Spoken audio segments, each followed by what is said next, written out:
What's up, guys? Mitch from Respect My Region coming back live on the floor at MJ Unpacked in NYC. I'm with Munib and Hammadur of Biri and Grasse out of Oregon, but New York natives. How are you guys doing today? Doing well. Great to be back in New York. Love the city. It's exciting for us. You know, we moved to Oregon from New York 6 years ago, so it feels great to be back in cannabis.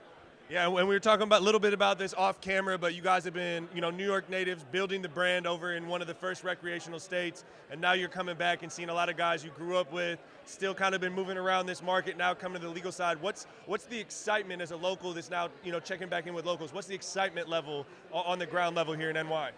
You know, the thing that's amazing is like seeing the people here in New York, like embracing cannabis. You know, like we left 6 years ago and people thought we were crazy. You know, Oregon, 3 states were legal, and then now as more states jumped on board, people realizing that cannabis, it's such an amazing plant. I feel like New Yorkers are a lot nicer now that everyone's smoking everywhere. So, it's working out great. And one of the surprising things that I didn't expect, a lot of people in New York already know what the good stuff is. We've been solventless from the beginning. That's what we specialize in. But the thing in New York, people already know the legal market hasn't even started, but they've already demand solventless, clean, organic products already. And so it's exciting to see that we don't have to go through that education that we had to do out west for years for people to know. They know already. And we were talking about this a little bit as well, is New York, the connoisseur in New York has been consuming cannabis from different parts of the country, and they kind of have this understanding of, it's not necessarily the appellation because not everything's native soil grown, a lot of it's indoor in different areas, but there's this understanding of quality cannabis from not just California, but understanding Oregon and Washington and Seattle and the places that the individual places on the West Coast and what flavors and strains they bring to the table. What's your thoughts on kind of the connoisseur in New York and just their palate for cannabis compared to other markets that are immature adult use-wise? It feels like people in New York respect authenticity. So if you stand behind a story, a mission, what you believe in, if you believe in organic cannabis, sustainable cannabis, they'll support you. They'll look into what you do, how you grow, how you process, what's in your product, what's not in your product. They'll do that research, and it's really cool because what we represent, our brand represents who we are, our backgrounds, and that's who we are. And I feel like that's been a great feedback so far because that's what they value here. And then you see like New York, they know authenticity when they see it. They know what a good product is. They demand a better product, no bullshit.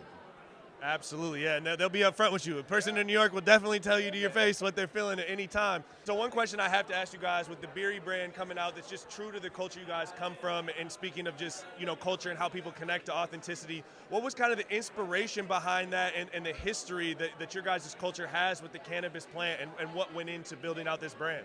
It was one of the biggest things that we wanted to convey is that there was cannabis existed before the drug war.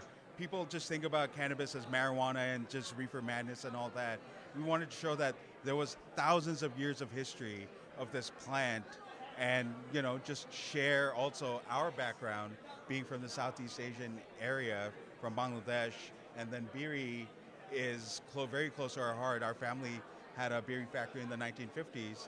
So this was a way of incorporating our culture into our brand, the work that we do. And then also, we make everything solventless and straight specific for our product, as a way to stay as, the best flower experience for the customer. Yeah, and the history of cannabis, that's something a lot of us didn't know, and I learned a lot as well. Like the word ganja was originated in Jamaica. It was when Indian slaves came from India and they migrated to Jamaica, and Jamaicans and Indians together came up with the word ganja. And so ganja is a Sanskrit word, and that we all used it for decades without knowing what it meant, right? So even for us, a lot of this has been a learning experience. So we almost felt like we had to do this, right? We had to be the people to spread the history And it was cool for a lot of people that are already in this industry, but no one represented them. And so a lot of people came to us and like, that's so cool. Like, you're the first brand I've ever seen representing our culture. And so that's a great feeling. And I love it just to see from afar as a branding guy, positioning and brands owning a position and being unique and disrupting. I love to see that. And then obviously being a guy that likes culture and authenticity, I love seeing people being real to they are and like people also catering to that. So big salute to what you guys are doing. Love to see what you guys are doing on Oregon. And again, East Coast guys that took that jump across the country to learn the lay of the land, the supply chain, and bring it back to New York. What can people look out for coming from you guys this year on the West Coast, and what are your plans for the East Coast? For the West Coast, we're still going to focus on our brand and then just improve, work with amazing new farms and our current partners, and then hopefully bring our craft out to the East Coast, bring that fireweed here. And we're also, one of the things in the West Coast, the solventless category is growing. So one of the things we're focusing on rest of this year and next year in the West Coast is white label. So we're trying to increase the market share of solventless, and we've realized we should do it with other partners. So we want to help other farms get solventless SKUs in their portfolio. I love it. MJ Unpacked, man. West Coast to the East Coast to the West Coast and back, man.